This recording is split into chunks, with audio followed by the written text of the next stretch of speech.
Sonic Racing CrossWorlds. Yes, the Sonic Racing CrossWorlds. The one that is coming out on September 25th this year. I'm sure you've heard about it. So I was just thinking about the car racing genre recently. If you have checked out my previous videos, you will know I'm jumping on the topic. So, what can I say?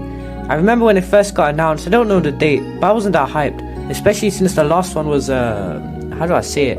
Alright, I guess, nothing special.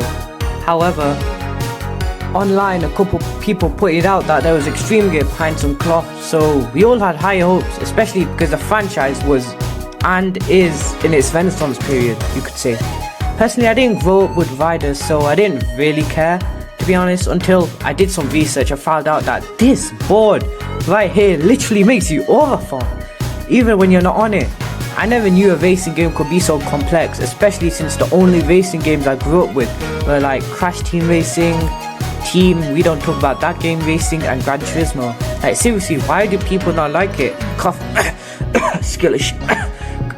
So as I was saying, the game has potential, we just need to see more of it. Time passed and there's practically no news or trailers that happened. Immediately we were mind blown. The graphics were absolutely, what is the word? It wasn't good, great, awesome, outstanding. It was amazing. From the detail to the track designs to the technically newly revealed CrossWorlds mechanic, I really just wanted to try out this game, or at least see when it was releasing. I was half disappointed because there was no release date. Like, come on man, first Sonic Rumble, now this? However, yes, you heard me right. However, Sega came in clutch and blessed us with what was a 3-day closed network test for PS5 only. So yeah, a chance to immerse ourselves in an early version of a full price game for free? First thoughts, that was somehow the most fun I've ever had on a game, ever just slightly behind Forces. Nah, I'm just kidding bro, like Forces, yeah, I love the controls, the speed, the visuals, and for once, great character animations.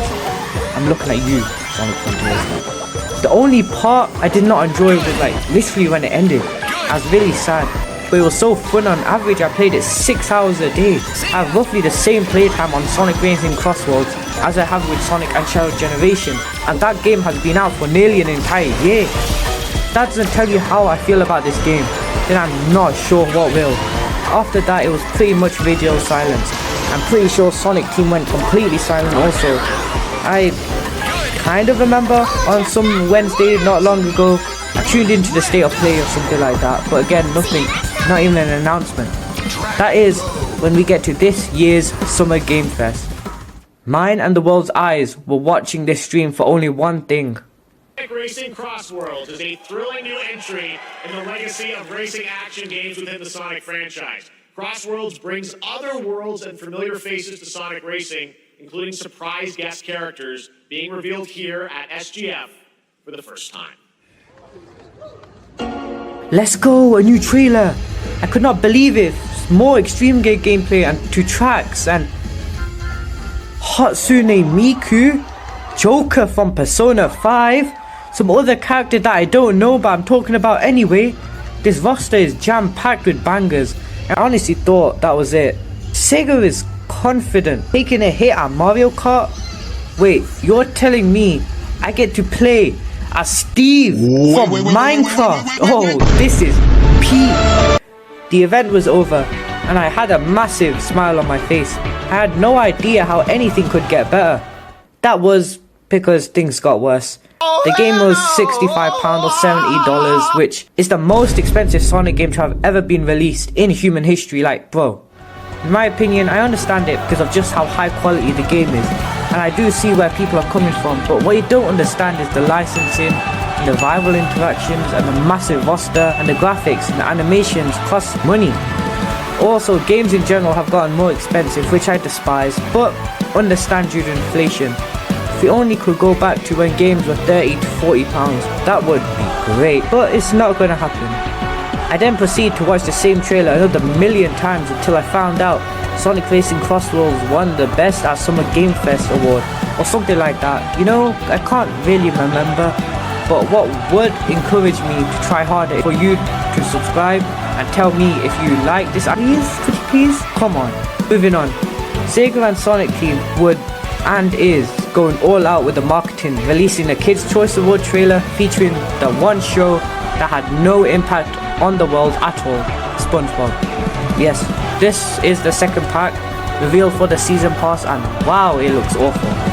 Why is the lighting so gloomy? Why is the models of the jellyfish and the tracks itself, like, how do I say it now? It's like the great Sonic Adventure graphics.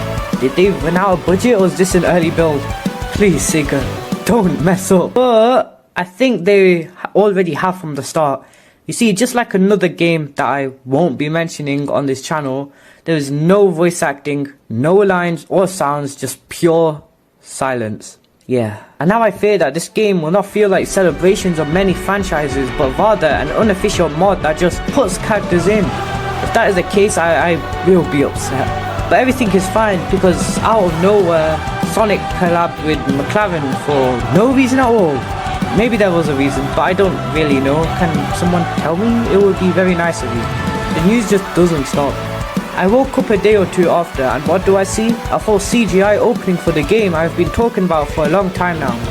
It was fun, nothing extraordinary, the song was alright, and I still think Sonic has some of the best openings in the game industry. Sonic Unleashed. So I guess something had to come out, and they just found something sitting in the corner collecting dust. Again, Sonic Team is on a streak. In the same week, they released a beautifully animated teaser for the game like they did for Sonic and Shadow Generation, and it is on another level. Seriously, give them a raise. I somehow forgot to mention that the Teenage Mutant Ninja Turtles and Avatar also confirmed, so yeah, there's that. The streak was lost just when the momentum was building up, but now they released another trailer like 4 days ago when I'm writing the script. It was about that one feature that gave you these different skills or abilities in races, such as increased speed or drift that lets you spin like Crash Bandicoot. It says there are over 70,000 unique combinations. Bro, no way they can invest into that, but not voice actors. This is a topic for another day, but you cannot tell me that in a fully priced AAA game I can't have the full immersive experience. I'm so annoyed, but like, I'm gonna carry on. So, where was I? Oh yeah, that is pretty much it. There was some OST for some CrossWorlds in the game and a McLaren London live event, but so far that is it. I'm just going to sit down and relax and just wait and wait. Anyway, thank you so much for watching, and I can't wait to make more content in this style and hopefully find some success of it. Goodbye.